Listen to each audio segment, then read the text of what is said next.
এবার টুথপেস্টের মতো তরল ব্যাটারি তৈরি করেছেন বিজ্ঞানীরা। নতুন প্রযুক্তির এই ব্যাটারিকে চাইলেই ইচ্ছে মতো আকার দেয়া যাবে। সুইডেনের লিঙ্কোপিং বিশ্ববিদ্যালয়ের একদল বিজ্ঞানী বিশেষ এই ধরনের ব্যাটারি তৈরি করেছেন। বিস্তারিত থাকছে সৈয়দ নওশাদের ডেস্ক রিপোর্টে। প্রসারণযোগ্য ব্যাটারি তৈরির জন্য অনেক বছর ধরেই কাজ করছেন বিজ্ঞানীরা। এবার কাগজ উৎপাদনের টেকসই উপজাত কন্ডাক্টিভ প্লাস্টিক ও লিগনিনের উপর ভিত্তি করে নমনীয় ব্যাটারি তৈরি করেছেন লিঙ্কোপিং বিশ্ববিদ্যালয়ের বিজ্ঞানীরা। বিজ্ঞান সাময়িকীতে নতুন এ ব্যাটারির বিস্তারিত তথ্য প্রকাশিত হয়েছে।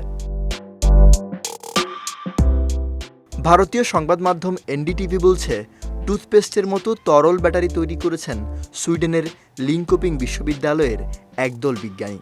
নতুন প্রযুক্তির এই ব্যাটারি যে কোনো আকার ধারণ করতে পারে।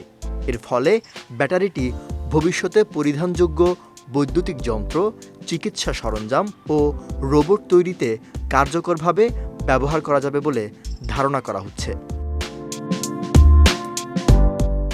বিজ্ঞানীরা জানিয়েছেন, এরই মধ্যে নতুন প্রযুক্তির ব্যাটারির একটি প্রোটোটাইপ তৈরি করা হয়েছে, যা 500 বারের বেশি রিচার্জ ও ডিসচার্জ করার পরও কার্যক্ষমতা বজায় রাখতে পারে।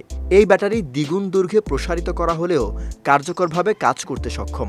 আকারহীন ব্যাটারি কনফিগারেশন অর্জন করার কারণে পরবর্তী প্রজন্মের পরিধানযোগ্য ডিভাইসে নতুনত্ব আসবে। ওয়ালটন আবারও মিলিয়নিয়ার অফারে ওয়ালটন ফ্রিজ কিনে আপনিও হয়ে যেতে পারেন মিলিয়নিয়ার। যদিও প্রোটোটাইপ ব্যাটারিটি বর্তমান শিল্পে ব্যবহারের জন্য প্রস্তুত নয়। এটি কেবল 1 ভোল্ট সঞ্চয় করতে পারে, যা একটি স্ট্যান্ডার্ড গাড়ির ব্যাটারির ভোল্টেজের 8% কম।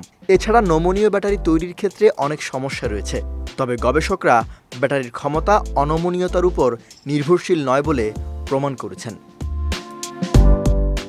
সৈয়দ নওশাদ, বিজয় টিভি নিউজ ডেস্ক।